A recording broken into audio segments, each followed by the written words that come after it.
As a country, we really value the partnership we have had with the International Monetary Fund. UNESCO to undertake more transformation on all initiatives.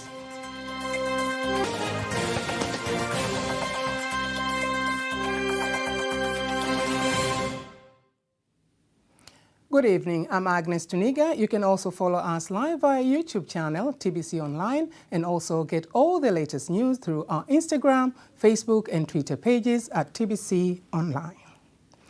The Vice President, Dr. Philip Mpango, says Tanzania acknowledged the support given by the International Monetary Fund to the development of the nation, especially during the COVID-19 pandemic and the times when the world is going through various challenges such as international conflicts and climate change. He made the remarks when he has met and held talks with the Deputy Executive Director of the International Monetary Fund, IMF, Bo Lee, at the State House in Dar es Salaam. Here are more details read by our reporter. The Vice President urges the IMF to continue to cooperate with Tanzania in ensuring economic sustainability and monetization management. He reassures that the government continues to take various measures to improve the economy, including improving the business and investment environment, policies, human resources, tax collection, and provision of digital tax education. As a country, we really value the partnership we have had with the International Monetary Fund. And it is our wish that the cooperation we have had will grow to even greater heights. The fund has been a great partner in Tanzania's development endeavors. We particularly appreciate the support we have had recently, particularly considering the very difficult times of the multiple global challenges that face everybody in terms of meeting the various disruptions as a result of the COVID, as a result of the global economic environment, climatic challenges, and so on and so forth. He asked that the climate change has led to lack of rain, urging the IMF to cooperate to manage the situation through the IMF special finance packages. The IMF Deputy Executive Director, Bo Lee, assures the Vice President that the IMF will continue to cooperate with Tanzania by providing expertise in the issues related to the economy, politics, and administration. He insists that IMF will also cooperate with Tanzania in strategies to increase revenue collections, as well as ensuring that the balance between income and expenditure is released. On the spending side, we think it's also very important to rebalance your spending towards education, healthcare, social protection, to invest in human capital, and which can help your country to lay a foundation for long-term growth. And so again, we want to support you in this, both the revenue side and the spending side, to support your strong and inclusive growth. Bo Lee adds that IMF considers better business environment, investments in private sector, as well as the fight against corruption to be imperative in reducing poverty, increasing employment, and attracting investment. Therefore, the fund will support Tanzania in those areas and invest in key sectors such as the education, health, and social protection in order to have all-round development. Prime Minister Kassim Majaliwa calls on Tanzanians living abroad to embrace and adhere to the laws and regulations of the country they live in. He made the call while speaking to Tanzanians living in Russia, insisting the Tanzanian diaspora to protect the positive image of the country. Teddy Mparanyanga has more details. The Prime Minister made the call in St. Petersburg after attending the Second Africa-Russia Summit, representing the President Dr. Samia Suluhu Hassan. Tanzania na serikali yetu kwa ujumla tumejipanga vizuri. Tanzania and our government in general are well planned for investment because no investor will come to the country and then fail to do the work he intended. We have enough land, electricity, water, and mineral resources. We are counting on you to bring the technology. After conducting the study on the glass you want to create, you will order machines from any country. TAC and the Ministry of Investment will guide you in doing your work. Majaliwa furthermore emphasizing the need of promoting even more Kiswahili language, asserting that the language does open many doors benefiting individuals and the nation as a whole. The Prime Minister used the opportunity to give them a real picture of the economic development taking place in the country under the leadership of President Dr. Samia Suluhu Hassan, including education, health, infrastructure, tourism, agriculture, water sectors, and assured them that Tanzania is safe. They should put effort into their studies. On the other hand, the Deputy Minister of Foreign Affairs and East African Cooperation, Ambassador Mbaruk, says apart from the task of maintaining friendly and diplomatic relations between Tanzania and other countries, the government continues to coordinate the issues of the diaspora. He insists that as the country has just introduced the Diaspora Digital Hub system, the data... In Dar es Salaam, the Minister of Energy, January Makamba, says the Tanzania Electric Supply Company Limited, TANESCO, is going through major transformations that will have positive impact to all its customers. Minister Makamba made the assurance in Dar es Salaam during the 2021-2022 TANESCO annual performance presentation report and the 10-year strategic plan of the company, insisting that the company will increase transparency and accountability in its operations. Here's the report prepared by Bakari Msuya and read by Apasia Ringo. For the first time, the Tanzania Electric Supply Company Limited launched the performance report and its plans for the next 10 years. The official guest of honor is the Minister of Energy, January Makamba, who says TANESCO has many plans in store for the interest of Tanzanians, but some of them will take time.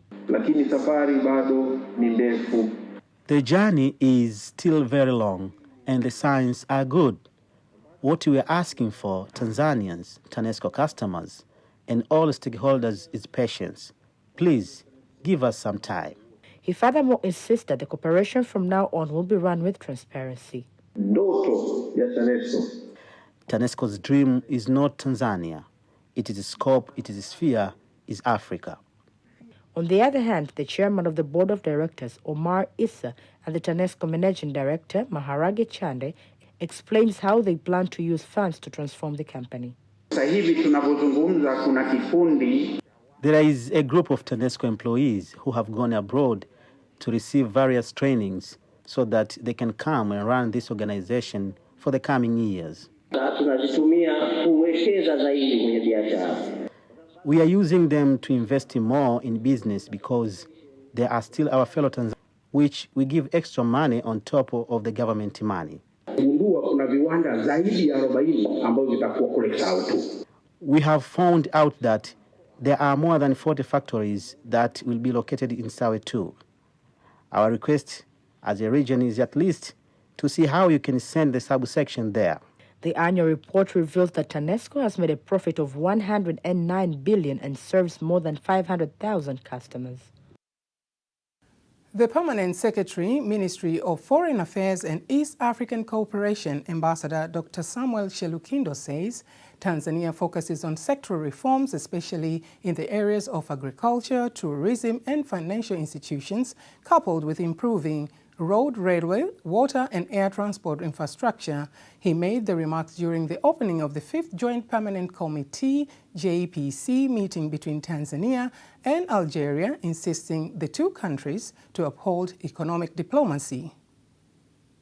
It will be implemented before the closing period of the Tanzania Development Vision 2025. It seeks to increase efficiency and productivity in manufacturing, using resources available in abundance within Tanzania. With 2 years before the completion date of Tanzania Development Vision 2025, the government is in the final preparation of the post-2025 Tanzania Development Vision. In achieving these priority areas of plan, the government is taking deliberate and solid steps in improving key productive infrastructures, including roads, railway, water and air transport, as well as reliable access to energy. Furthermore, the permanent secretary insists that cooperation between Tanzania and Algeria is historic and is built on the foundations laid by the founders of the two nations, Mwalimu Julius Nyerere of Tanzania and the late Ahmed Ben Bella of Algeria. Convening this fifth session attests to the fact that there is a potential and indeed room for further cooperation between our two countries in all spheres, be it political and diplomatic relations, or defense and security cooperation. Indeed, there is also a room for expanding in other areas, especially trade and investment, as well as culture and social affairs. The meeting is a preparation for the ministerial level meeting to be held on August 1st, 2023 in Algeria, where the Tanzanian delegation is expected to be led by the Minister of Foreign Affairs and East African Cooperation, Dr. Stergomena Tax. The Minister of Information, Communications and Information Technology, Nape Nnauye, directs media editors to continue to work professionally for the national interest. Nape made the directive in Dar es Salaam during the opening of the 15th short course for editors organized by the National Defense College, NDC. Here's the report by Zura Ali and read by Lulua Mohammed.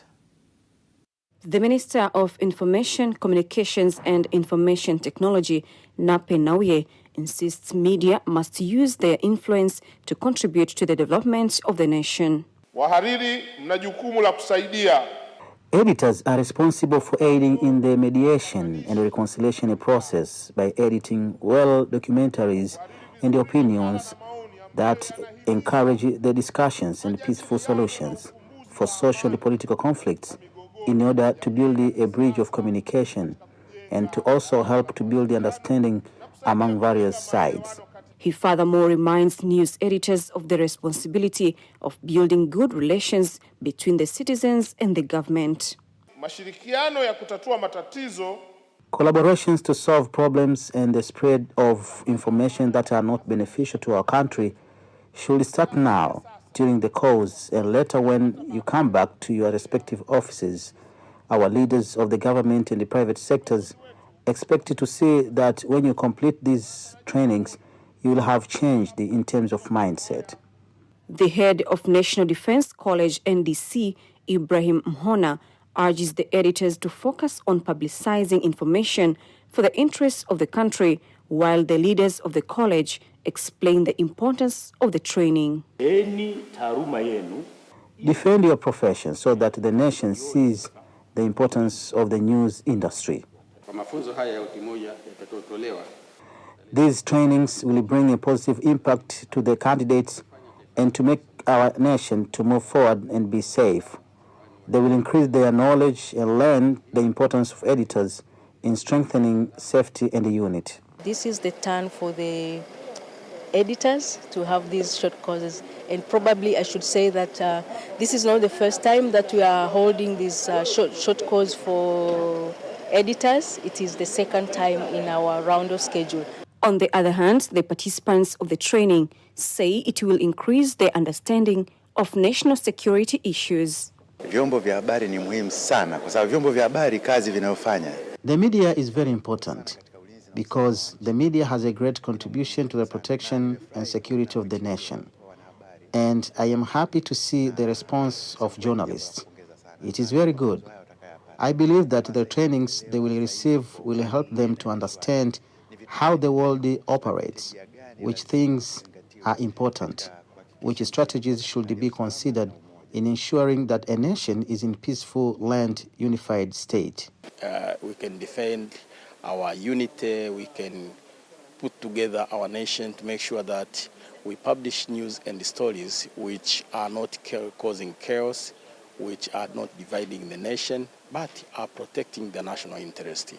And not only that, this has been the opportunity to make sure that we get the contacts, we build the rapport. You can speak the truth, but timing is everything. Depends on what time do you decide to tell that kind of truth, and to whom are you addressing that kind of truth? Because Any freedom without a limit, it can cause chaos. And you can be a source of chaos instead of spreading the peace and prosperity and maintaining the peace of our country that we have so far achieved. To seek funds to establish private food banks, the call has been made by a delegation of African journalists who are in the United States attending the international reporting tour. My colleague Rehema Sebabili got a chance to visit the MidSouth Food Bank in Memphis, Tennessee. Distributes and Keith Pope, the manager of a variety of charities, including USAID. She added that the food bank is able to help disabled families and families with insufficient. The last year and a half to learn about our farmers in our service area. What are they growing? We want to purchase from them. And so that's been very, very helpful because we're able to support our farmers, which is super important, and get that food into that local community. It might have been grown, right down the street. So we're really trying to stay local. To the American community, our grocery stores have gone up. So inflation, if you will, is what we are experiencing on this end of, on this part of the country. So that until maybe the next paycheck. For those whose lives and livelihood have been depending on food ratios from the facility, attribute their survival to the program, especially during the need for periods of economic recession in both U.S. and world at large. This food bank has been a lifeline for me and my family. My husband took sick. The food bank now, so it helps out. The African journalist who visited the MidSouth Food Bank said that they were impressed by its work and that they would encourage non-profit organizations in Africa to seek funds to establish similar food banks. They also say that food banks are an important way to help families in need and that they could make a significant difference in Africa. Reporting from Memphis. India commends even more conducive environment for the investors. The Indian investors made the remarks during a meeting that brought together Indian and African businessmen and women in Tanzania Investment Center, TIC, who vows to continue providing excellent services to attract more investors. Investment environment in Tanzania at the moment is very good. Tanzania is one such African country which is relatively most stable in terms of, this is one country which I believe that it is most suitable for investment. Very, very political, stable, very nice weather, nice climate, nice people, humble people, down to earth, and very good. This means import duty on raw materials, and as well as what we call deemed capital goods, which include utility. Strategic investors are those who invest at least $20 million for the locals and $50 million for the foreign or joint investors, and should be able to generate at least 1,000 employments for the locals. Before we wind up our local news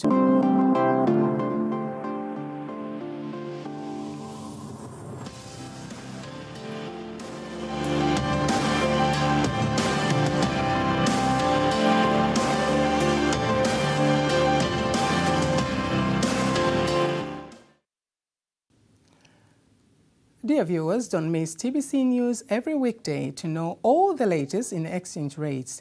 Time now for all the latest in international news.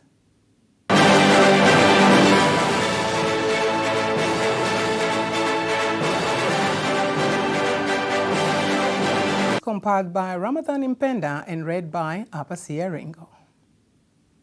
The military junta that seized power in Niger last week has accused former colonial power France of planning strikes to try to free detained President Mohamed Bazoum and reinstate his toppled government. In an address on state television, Colonel Amadou Abdramain, one of the coup plotters, said the outstated government had authorized France to carry out strikes on the presidency through a statement signed by Bazoum's foreign minister, Assoumi Massoud, who is the acting prime minister. The report of French plans came a day after West African regional International Bloc ECOWAS imposed sanctions on the junta and said it could authorize force to return Bazoum, who was locked in his palace by members of his guard on Wednesday. The junta previously warned against foreign attempts to extract Bazoum, saying it would result in bloodshed and chaos. Meanwhile, Chadian General Abdourahmane Tiani to explore ways to find a peaceful solution.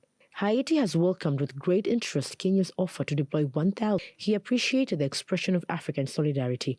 The Caribbean nation is suffering from a rush in gang violence and is in a deep security, political situation and train a proper heightened police force, brothers and sisters in the African diaspora. Earlier, UN Secretary General Antonio Guterres and Haitian Prime Minister Ariel Henry have authority extended the closure of Suez in a statement early on Monday. Sudanese airspace was closed to regular traffic after a military conflict erupted between the country's army and the paramilitary Rapid Support Forces, RSF, in mid-April. And that was international news. Sports news is up next.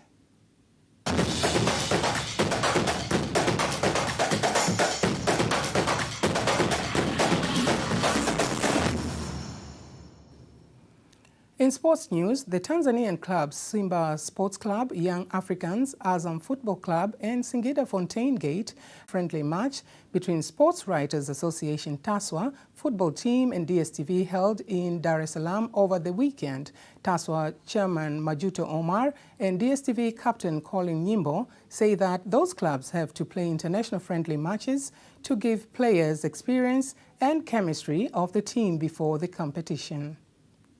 All Tanzanian teams should not relax because they have been given weak opponents. But when they build a strong squad, the good players and what we have witnessed from the pre-season matches. Simba Football Club Salam training Azam FC is back from training camp in Tunisia, while Singida Fountain Gate camping in Arusha training for next season competition. The Tanzania Handball Association chairperson, Anna Paul, believes that, speaking to a TBC News reporter in Dar es Salaam, Paul added that players are highly motivated and ready to showcase their power in African Handball Championship competition. We are going to participate in an African handball competition with the under-19 national team. They are already in camp. We are going to win because we are representing the nation. Ile timu ni ya mabinti, kwa hiyo lazima tukapambane. The under-19 handball national team will travel to Ivory Coast on August 7th to... And welcome to the next 24 hours. Let's start with the wind pattern. For tomorrow, windy speed Lake Victoria and Lake Ita. And tonight, dry condition with cool temperatures expected to persist over most part of our country. And the lowest minimum temperature is expected to be 5 degrees Celsius over Mbeya region.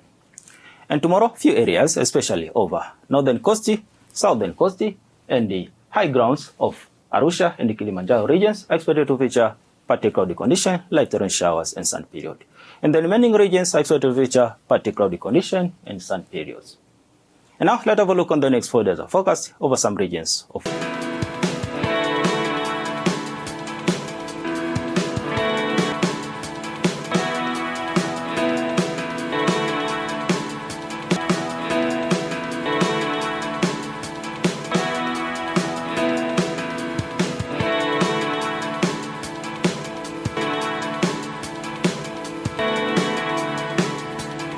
And that is all for today. Thank you for watching and goodbye.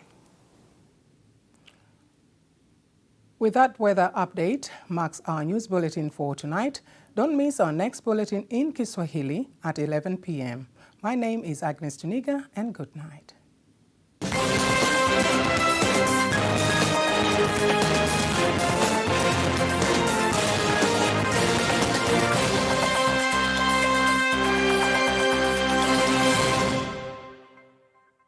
Ungependa mchango wa taasisi yako katika sekta ya kilimo, mifugo na uvuvi utambulike kwa umma?